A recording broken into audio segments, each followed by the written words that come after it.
Ingon wala sabang Red Dragon Meat Shop. Wala pagyapon tas digos. Pero pag makakita na tag area din heb,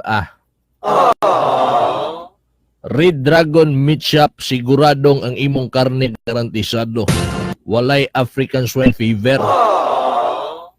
Ay ang mga karne nga naka-display din na sa Red Dragon Meat Shop gikan na sa Agbon Animal Farm sa Bansalan.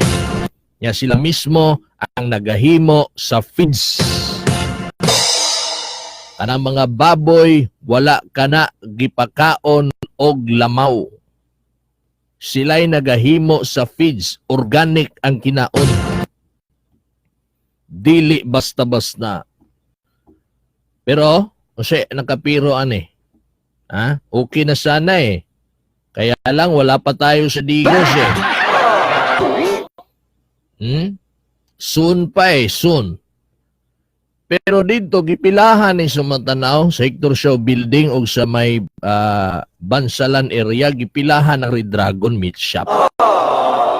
Basta kay og magtukod lagi sa digos og Red Dragon Meat Shop, akong mensahe na lang nimo Idol Eric, sir, kung magtukod ka Red Dragon Meat Shop din sa digos, kaya ang imong matanaw, ang imong Bansalan nga Red Dragon Meat Shop, pilahan naman, inakauyon man, barato pa, safety pa kayong baboy, karne, pag magtukod ka din sa digos, papaspasin na lang yung nag-upa ng imong mga anayon nun.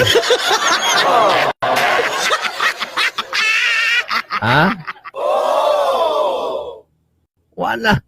Alangan mo ihaw man kakadaadlaw dirig pila ka mahurot imong baboy. Papaspasin na dihag upa.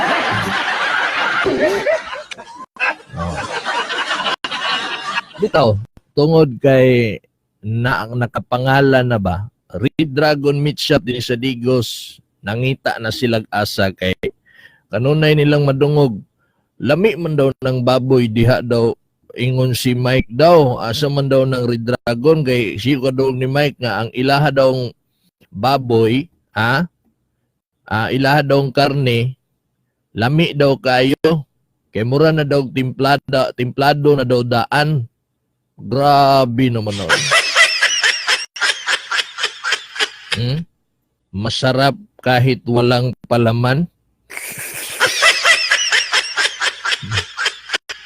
Alangan, may baboy na palaman.